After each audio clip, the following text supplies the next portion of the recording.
Welcome to Project Pro Code Recipe. In this video, we are going to learn on how to calculate recall score in Python using sklearn libraries. So, first of all, this is my code snippet. I've copied this code and I pasted that in my Jupyter notebook. I'll explain to you the code over here as well as run this for you. So, first, let me clear my kernel. Okay. Now, first, what is recall score?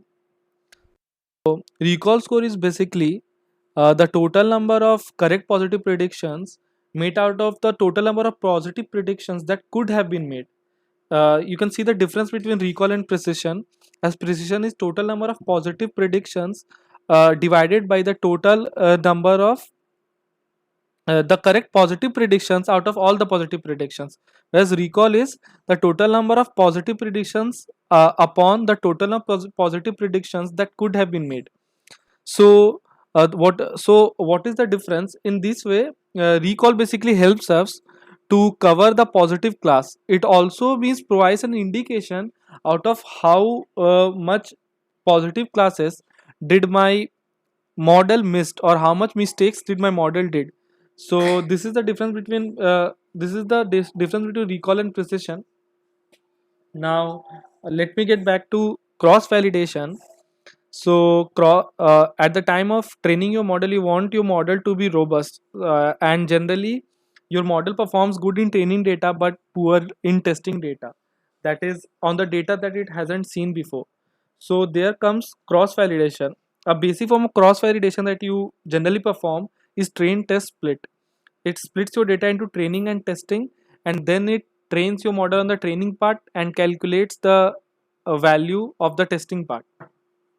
Now as but the problem with training and testing is it already suppose your data set has low number of data points. When you train, test and split them, it basically splits your data. So uh, you already had less number of points. Now splitting the data reduces the number of points that you have. So it basically shifts, sorry, it basically makes your model prone to underfitting due to less number of data points. So there comes cross validation. Cross validation means, now suppose you here I am giving CV, that is cross validation is equal to 7. You can give CV to be k can be any number. If you don't give CV, it means pick CV to be 5. That is the default that sklearn takes. So it means split my data into 5 or k number of parts, train my model on k minus 1 part, and test my model on the first part, on the one part that is left. So and do that for k iterations, that it every time it picks k minus 1 parts for training, and the one left part for testing. This was all about recall and cross CV. Now let's get sorry, yes, now let's get started with the code. So here I have defined my function. These are two general print statements. I have imported warnings in order to ignore unnecessary. Now cross validations code, decision tree classifier, make classification. This make classification is used for making my own feature, making my own data set for you can say making my own data set. Although sklearn data sets comes with preloaded data sets such as iris data set, boston data set, but here I am making my own data set. So n samples equal to 10,000. Now n features equal to 3. I want 3 number of features. All the features should be informative. That is, all of them should be different. They shouldn't be correlated to each other. Redundant is equal to 0. So in case I pass redundant is equal to 1, it will make the one feature to be linear combination of maybe the 3 features or any one of the feature. Now n class is equal to 2. So this means I want 2 classes only. Now I am initializing my classifier. Here I am printing my cross validation score using d3 x y. Scoring is equal to recall and cross validation is equal to 7. So after that I am calculating the mean score. So cross validation is equal to 7 means this is going to give me a list of 7 values for 7 number of CVs that it performed.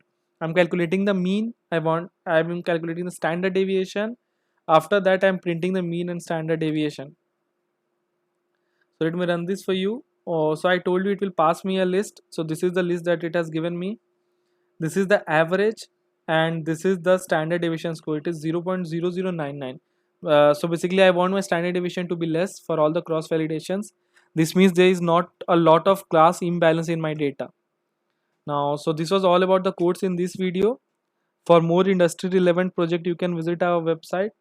You can also go to our YouTube channel or our website for code recipes like this.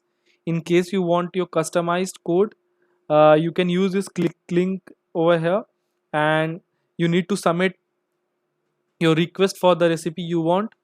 And thank you. This was all about the codes in this was all about the codes in this video, and the URL for the code of this video will be available in the description below.